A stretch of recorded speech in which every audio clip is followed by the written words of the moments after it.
A mall in the Bronx marking a major milestone, 10 years in business. And as Fox 5 Richard Giacova shows us, it's bucking a trend, thriving when most shopping centers are struggling to even stay afloat. On a hot August Wednesday in the Bronx, it seems like most people were skipping the beach for a hot deal indoors. At a time when malls across the country may be struggling to get people in the door, the mall at Bay Plaza has shoppers flocking here. And Victoria's Secret, I can't deny Victoria's Secret. I go there. Alice Solano has been a shopper at this cornerstone of the Bronx for the past decade, when the mall first opened.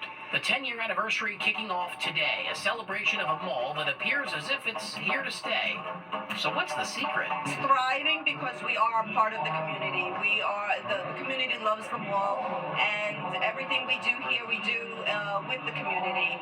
They can come here if they just want a day out to stroll through the mall and grab a bite to eat. Experts say, though, that malls in most of the country are struggling mostly because of online shopping and what Josh Singer calls lackluster innovation. But the 160,000 plus square feet of Bay Plaza has something for everyone. They've done a nice job with tenant mix, both in terms of the uses and target demographics. So when's the last time you went shopping and then caught a movie afterwards, all in the same location? Well, you could do it at AMC Bay Plaza's movie theater, which gives folks that opportunity. It's also the last surviving movie theater in the entire borough, and it's thriving. For the Bronx faithful, they can't remember what shopping was like before this paradise of deals and steals. The community is everything, and the mall is just a community hub. But this right here, you don't have to do the walking. It's right here. Everything is right here. In Co-op City, Richard Giacova, Fox 5 News. Yeah, quite the success. Well, if you're trying to get ahead at work, your cell phone habits might be holding you back. So we want to know, do you use your cell phone too much at work? It's our Insta poll tonight, and you can vote now on fox5ny.com. And from rising crime rates to the migrant crisis, Fox 5, we are sitting down with Mayor Adams and asking the tough questions. You're watching the 10 o'clock news. Mayor Adams going one-on-one with Fox 5, talking all the major topics the city is facing, including crime and the migrant crisis. And we pushed him hard on how his administration is dealing with concerns that are top of mind for New Yorkers. Fox 5 Sharon Crowley is live in the newsroom with more on what the mayor had to say. Sharon. Yeah, that's right, Natasha. Mayor Adams preparing to head to the Democratic National Convention next week in Chicago. Immigration, a topic there and here. We spoke with the mayor tonight about crime in the city and the migrant crisis. When you look at the stats, it's very clear. We're the safest big city in America, and we're going to continue to drive down crime. Mayor Adams knows reducing crime by the numbers does not go far enough. New Yorkers need to feel safe, too. Recent random violent crimes, including muggings in Central Park and rapes on Coney Island and near Gracie Mansion, are interfering with that public perception of safety. It's more than bringing down crimes. People must be safe and feel safe.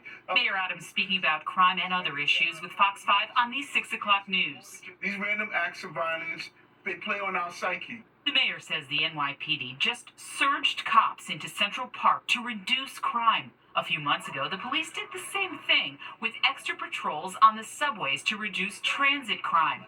The mayor insisting he's not just being reactive. Surging cops to one location, the mayor says, is a strategy with proven results and also limits. I also want to be clear with New Yorkers. We don't have the police personnel that we've had years ago.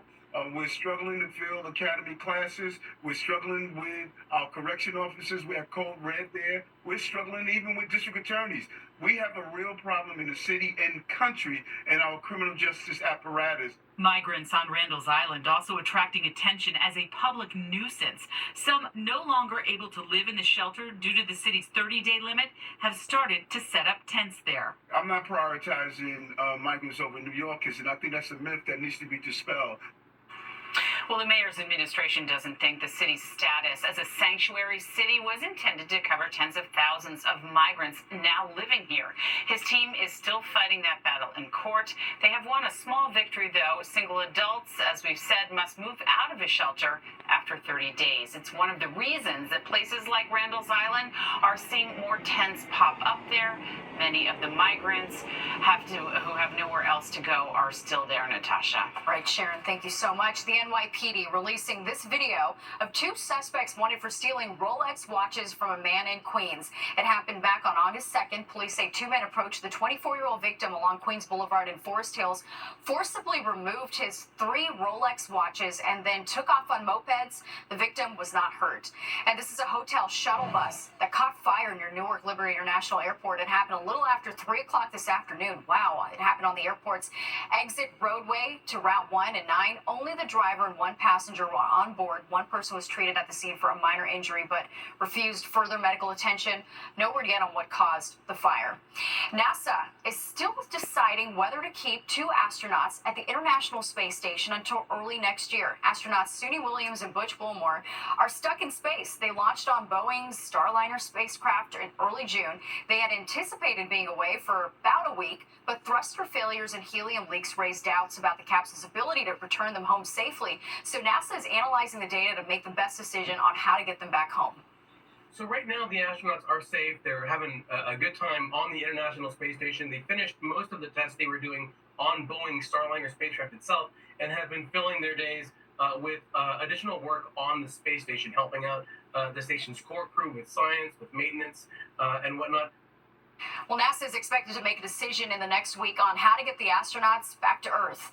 The founder of Famous Amos Cookies has died. Wally Amos passed away yesterday in his home in Honolulu. His children say it was complications with dementia. Although he's best known for creating the legendary cookie company, he got his start as a talent agent, signing acts like Simon and Garfunkel and the Supremes. He is survived by his 4 children and wife of 45 years. Wally Amos was 88 years old.